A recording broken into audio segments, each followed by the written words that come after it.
Прво би укажал дека самиот израз дезинформација е скован од руските тајни служби и веќе постојат институции од времето на СССР кои веќе 100 години работат на таа проблематика, на спроведување на активни мерки, вклучително и на Балканот, особено во Југославија после Информбирото. Еве конкретен пример, ако се сеќавате оној филм од Татко на службен пат, повод беше една карикатура. Токму дел од карикатурите што беа субверзивно дисеминирани во југословенските простори од страна на руските разузнавачки служби кои што користеа и карикатури во таа војна со информација и дезинформација. Ова како пример.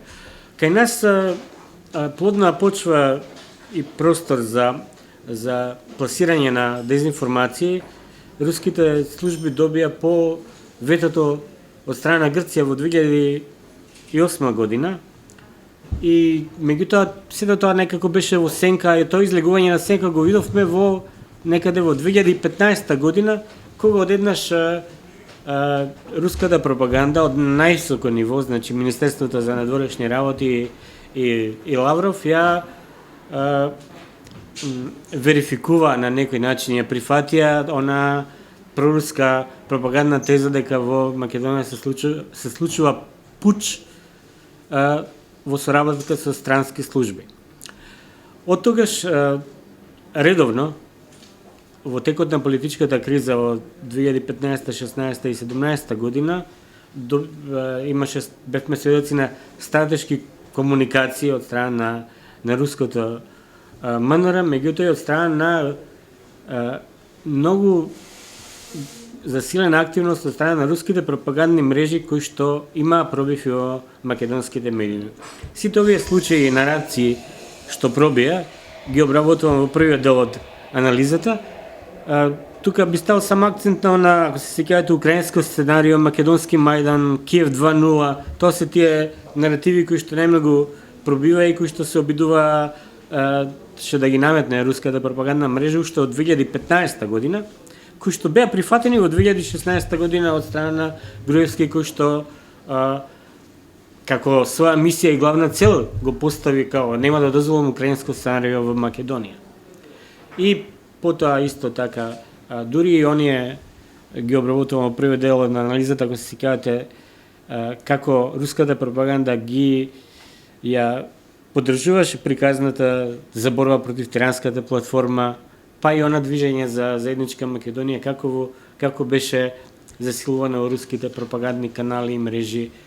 Сето тоа ми е во првиот дел од анализата. Во вториот дел од анализата го обработувам како дел од овие наративи, например, наративот за неутрална Македонија, како беше исто така искористен по војната во Украина, односно вториот дел од војната, бидејќи војната агресија на Русија во Украина се случува од 2014 година и вклучително и по анексијата на Крим.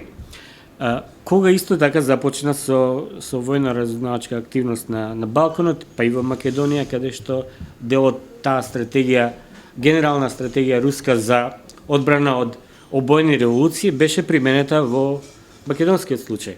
Тоа е стратегија на највисоко ниво, разработена на една конференција меѓународна војна руска, која што беше применета и во македонски случај во 2015 година и натаму. Меѓутоа, ова новите сценарија, новите наративи после војната во Украина, гледаме дека се дел од старите наративи, како наративот за војно неутрална Македонија, кој што беше претходно исто така тука пласиран. Потоа наративот за приклучување на Македонија во Евроазиската унија, ако се сеќавате во 2018 тука имаше евроазиска мисија на евроазиците Дугин и Савин, кои што преку една политичка партија се обидоа да го популаризираат тој наратив. Меѓутоа сега исто имаме политички партии проруски кои што се обидуваат и дури имаше и петиции на социјалните мрежи за приклучување на Македонија кон Евразијска економска унија. Дури имаше едно резултати од истражување кои што укажаа дека има голема популарност тој концепт кај македонските граѓани.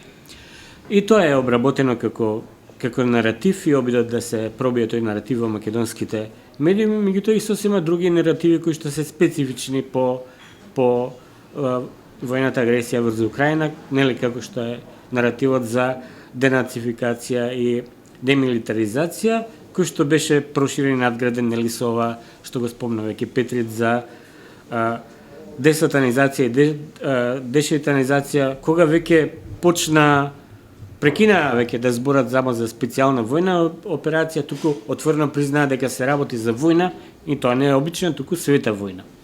Тоа е тој наратив кој што беше користен од страна на највисоко ниво, меѓутоа и сосема други наративи се обработени, сега немам време да ги спомнувам сите, еденето само би се надоврзал,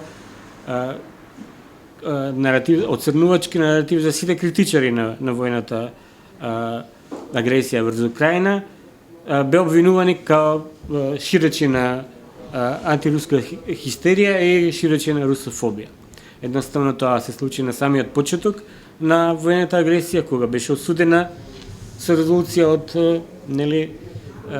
Обединените нации, 141 земја ја прифатија. Тука во јавноста се ширеше осуда на војната агресија и последиците од неа. Уште тогаш веднаш на самиот почеток руската амбасада обвинуваше дека се шири антируска хистерија и русофобија, и тоа е дел од наративот за етикетирање и сузбивање на критичарите. Тука би запрел, да не должам понатамо, со една поента. Ние сме свесни за сите овие дезинформатиски наративи кои што се дел од оние активни мерки или сега се нарекуваат хибридни закани. Меѓутоа свесни сме и дека политичарите на највисоко ниво укажаа дека тие постојат. Меѓутоа она што не сме свесни е какви мерки презема државата против овие закани и против овие напади со дезинформација.